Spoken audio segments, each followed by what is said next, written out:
오늘 밤 평소 경고를 잘 내지 않는 미치오 카쿠가 드디어 입을 열었습니다. 새로 공개된 추적 데이터를 바탕으로 그는 소름 끼치는 경고를 전했죠. 세리마이 에이틀라스는 그냥 흘러가는 게 아닙니다. 기동하고 있습니다. 최신 측정 결과에 따르면 이 성간 방문자는 정밀하게 시간을 나눠 진로를 변경하고 있습니다. 무작위도 혼란스러운 움직임도 아닙니다. 이 패턴은 의도가 있는 것처럼 보입니다. 레이저도 가시적인 엔진도 없습니다. 오직 목적에 부합하는 움직임만 있을 뿐이죠. 만약 그의 말이 맞다면 이건 우리 물리학이 틀린 게 아니라 아직 준비가 안 된 것입니다. 바깥 어딘가에서 누군가가 방금 규칙을 다시 썼습니다. 2025년 레이더에 처음 포착된 스루야이 에이틸라이스는 또 하나의 성간 방문자로 분류됐습니다. 빠르고 기이하지만 설명이 가능해 보였죠. 이 환상은 오래가지 못했습니다. 불규칙하게 분출하는 일반적인 혜성과 달리 에이틸레이스는 조화로운 가속을 보여주었습니다. 그 속도는 깔끔하게 구분된 간격으로 뛰어올랐죠. 마치 제어된 점화를 하는 것처럼요. 하와이부터 칠레에 이르는 주요 천문대들이 동일한 속도 급등을 기록했습니다. 하버드의 궤도 시뮬레이션은 따라잡지 못했죠. 업데이트할 때마다 이전 계산은 뒤집어졌습니다. 이건 무작위 표류가 아닙니다. 항해입니다. 비공식적 채널에서 스티어링, 조종, 전환이라는 단어가 계속 회자되기 시작했습니다. 만약 ATLAS가 전환하고 있다면 이건 단순한 돌덩이가 아닙니다. 탑승물입니다. 하지만 누구의 것일까요? 왜 하필 지금일까요? 이후 제임스 웹 우주 망원경 JWST은 먼 은하 대신 눈앞의 수수께끼에 초점을 맞췄습니다. 웹이 발견한 것은 자신들의 팀마저 경악하게 만들었죠. 망원경은 혼란스러운 가스제트 대신 맥동하는 열 신호를 기록했습니다. 안정적이고 리듬이 있으며 소수, 수슈, 간격으로 반복되죠. 자연은 소수로 계산하지 않습니다. 지능이 그렇죠. 처음에 네이사는 기기 결함으로 생각했습니다. 하지만 지상 천문대까지 동일한 펄스를 확인하자 의심은 사라졌습니다. 웹의 분광계는 니켈과 코발트가 구조화된 비율로 배출되고 있음을 추가로 발견했습니다. 기이한 해성에게조차 비정상적인 현상이죠. 이 패턴은 태양풍을 거스르는 추진백이 가스와 유사했습니다. 각 펄스는 태양 중력이 최대 가속을 줄 수 있는 지점과 정확히 일치했습니다. 이것은 오베르스 효과, 오버스 이펙트로 알려진 현상입니다. 엔지니어만이 알아볼 수 있는 기교다. 에이틀라스는 물리, 법칙에 순종하는 게 아니다. 마치 자신의 행동을 하는 비행체처럼 물리 법칙을 활용하고 있다. 9월 말이 되자 데이터는 이상 현상에서 위기로 격상되었다. 새 대륙의 전파 망원경이 동일한 불가사의한 사실을 확인했다. 에이틸레이스가 제어된 리듬으로 회전하며 추진을 가한다는 것. 간격은 11.7분마다 초 단위로 정확하게. 각각의 충격파는 궤도를 조금씩 화성 궤도면에 가깝게 교정했다. 과학자들은 처음으로 동료 간 논의에서 외계적 운동이라는 용어를 사용하기 시작했다. 박자는 알고리즘 같았고 벡터에는 의도가 담겨 있었다. 컴퓨터 시뮬레이션에서 에이틸라스의 움직임은 태양계 궤도면을 따라 삽입을 반복하는 드론과 더 유사했다. 이러한 패턴이 자연적으로 발생할 확률은 제로에 수렴한다. 그때 모두의 심장을 멎게 만든 반전이 발생했다. ATLAS의 새 궤도는 무작위적이지 않았다. 마치 우리에게 보이기를 원하는 듯 지구 시야에 최적화되어 있었다. JPL이 수정된 궤적을 도출했을 때 모든 것은 통계적 상식을 벗어났다. 태양계를 가파른 각도로 가로지르는 오umu아무아나 보리소프와 달리 ATLAS는 궤도를 황도면 행성들의 공통 궤도 평면으로 평탄화시켰다. 무작위 성간 전체에게 이는 1000분의 1의 희귀한 정렬이다. 그런데 정확히 그렇게 우리와 같은 천공로를 따라 이동하고 있었다. 매번의 제어된 충격은 관측에 더 유리하도록 궤도를 조정했으며 이는 인간이 설계한 임무의 가시성 계획을 그대로 재현한 듯했다. 마치 누군가가 최대 가시성을 위해 이 경로를 계획한 것처럼. 미치오 카쿠가 텔레비전에 출연해 엄숙한 표정으로 말했다. 자연은 관측 편의를 위해 궤도를 미세 조정하지 않습니다. 지능이 그렇죠. 이 천체의 행동은 마치 우리가 알아채길 바라는 것 같습니다. 영상이 순식간에 확산되었고 공식적인 침묵은 오히려 불안을 가중시켰다. 대중의 호기심이 공포로 바뀌자 나사의 브리핑은 더 짧고 모호해졌다. 방위기관이 조용히 사태를 넘겨받았다. 내부 정보에 따르면 미 우주사령부는 ATLAS를 기술적 출처불명으로 재분류했다. 얼마 지나지 않아 X-37B 우주왕복선이 계획에 없던 임무로 발사되었고 그 궤적은 ATLAS의 예측 경로와 정확히 일치했다. 딥스페이스 네트워크 DSN 때는 임무가 재편성되었고 위성들은 대형을 조정했다. 어떠한 성명도 설명도 없이. 왜 해성 하나를 위협으로 간주하는가? 내부자들은 ATLAS의 움직임과 동기화된 전작이 펄스 포착에 대해 귓속말로 의견을 나눴다. 해롭지 않을 수도 그렇지 않을 수도 있다. 펜타곤에선 다른 가능성을 인정하는 것보다 침묵이 더 안전한 선택이었다. 이것은 해성이 아니라는 사실. 그러다 신호가 포착됐다. 웹과 칠레 초대형 망원경 VLT의 적외선 데이터에서 희미한 펄스가 발견됐다. 소수, 수슈, 간격으로 정확히 반복되는 패턴. 초기엔 열 변동으로 추정했으나 심층 분석 결과 구조가 드러났다.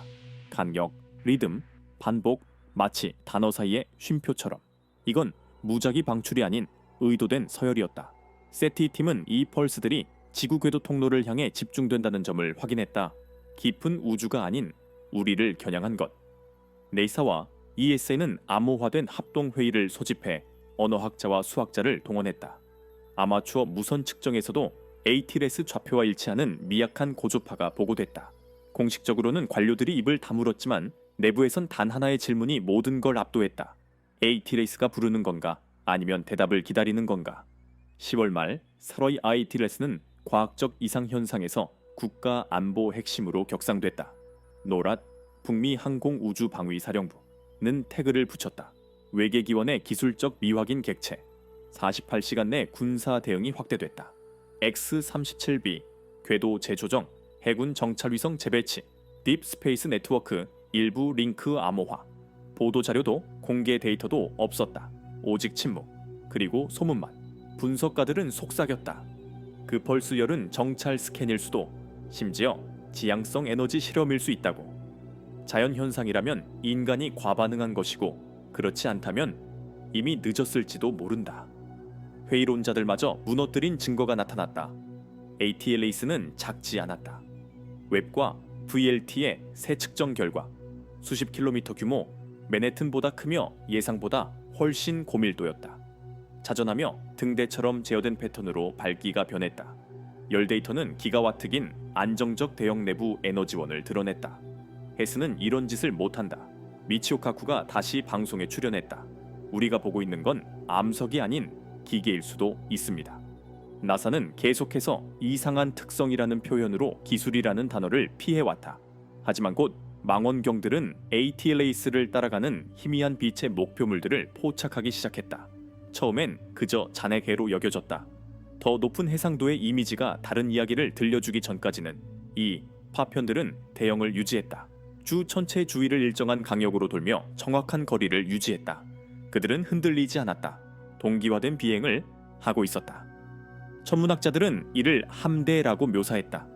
중앙주체 주위를 작은 동반체들이 둘러싸고 있었고 그중 일부는 스스로 구조화된 빛을 내고 있었다. 만약 이것이 사실이라면 ATLAS는 혼자가 아니었다. 미치오 카쿠는 가장 직설적인 경고를 내놓았다. 과학에서 패턴은 목적을 의미한다. 만약 이것들이 호위체라면 세리나이 ATLAS는 우연이 아니다. 그것은 임무다. 공포가 퍼졌다. 소셜미디어에서 아틀라스 플리트, 에일리언 컨보이 같은 해시태그가 급증했다. 각국 정부는 잇따라 비밀 회의를 열었다. 전 세계가 달력을 보며 ATLAS가 태양에 가장 가까워지는 순간인 근일점을 카운트다운하기 시작했다. 근일점, 모든 해성이 겪는 불의 시험. ATLAS에게는 그것이 카운트다운 이벤트가 되었다. 10월 말 ATLAS는 태양을 향해 급강하했고 모든 주요 천문대가 그 희미해지는 빛을 추적했다. ATLAS는 분해되지 않았을 뿐만 아니라 더 강해졌다. 그 복사는 녹색에서 파란색, 그리고 흰색으로 변했었는데 더 이상 승화가 아니라 플라즈마 방전처럼 보였다. 작은 동반체들은 위성이 합동 기동을 준비하는 것처럼 대형을 조였다. 그런 다음 상상을 초월한 움직임이 나타났다. ATLAS는 태양의 중력을 이용해 완벽한 슬링샷 가속을 수행했다. 오베르스 효과의 극한 활용이었다. 이것은 의도적인 항해로만 가능한 일이었다. 며칠 동안 인터넷은 폭발했다. 앨런 머스크는 트윗했다. 그들은 지나가는 게 아니다. 그들은 연료를 보충하고 있다. 레퓨에링. 과학자들은 그것이 플라즈마를 채취하는 것인지 아니면 단순히 천체 역학에 대한 통제력을 보여주는 것인지 논쟁했다. 어느 쪽이든 그것은 효과가 있었다. 그리고 침묵이 찾아왔다. 정확히 3주 동안 ATLAS는 태양 뒤로 사라졌다. 모든 망원경이 눈이 멀었다. 모든 신호가 제로로 돌아갔다. 인류는 기다릴 수밖에 없었다. 2025년 11월 에이틸레이스가 다시 나타났을 때 세계는 숨을 멈췄다. 그것은 더 밝고 더 빠르며 이미 달라져 있었다. 동반체들은 더 이상 흩어져 있지 않았다. 주 전체 주위를 동기화된 드론처럼 격자 모양으로 돌며 의도적이고 기하학적이며 숨막히는 패턴을 이루었다. 에이틸레이스의 속도는 300% 증가했고 외과 수술 같은 정밀성으로 방향을 바꿨다. 새로운 벡터는 소행성대를 향했고 그런 다음 믿기 어렵게도 가속을 멈췄다. 감속하기 시작한 것이었다. 무작위가 아닌 의도적인 감속. 마치 주차하듯이, 마치 기다리듯이. 나사 내부 메모에는 모두가 피하고 싶었던 단어가 적혔다. 추진, 피로풀션. 미치오 카쿠는 모두의 마음을 대변했다. 이제 혜성이 아니다. 비행체다. 이후의 반응은 혼란 그 자체였다. 누군가는 접촉으로, 누군가는 침공으로 받아들였다. 에일리언 ATLAS, 태양 개방문객 같은 해시태그가 실시간 트렌드를 장악했다. 음모론 채널들은 선언했다. 이것이 제1차 접촉이라고. 각국 정부는 침묵했다. 군용 위성들은 조용히 신속하게 궤도를 수정했다. 하지만 가장 이상한 점은 동력이나 속도가 아니라 이번 정지, 소행성대 근처에서 의도적으로 멈춰선 것, 마치 지시를 기다리는 듯한 모습이었다. 이것이 현재 세계의 상황이다. 한 명의 성간 방문자가 기계처럼 움직이고 코드처럼 신호를 보내며 우리가 보고 있음을 아는 듯 행동하고 있다. 그렇다면 세트사이 ATLS는 정확히 무엇인가? 탐사기인가? 연락 두절 후 자동 조종되는 기계인가? 아니면 응답을 기다리는 사자인가?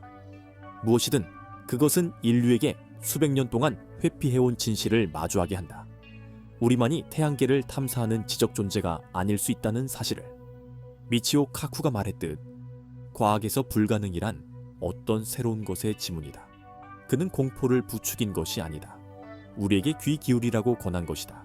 왜냐하면 세라이 ATLAS는 여전히 거기에 침묵 속에 밝게 빛나며 응시하고 있기 때문이다.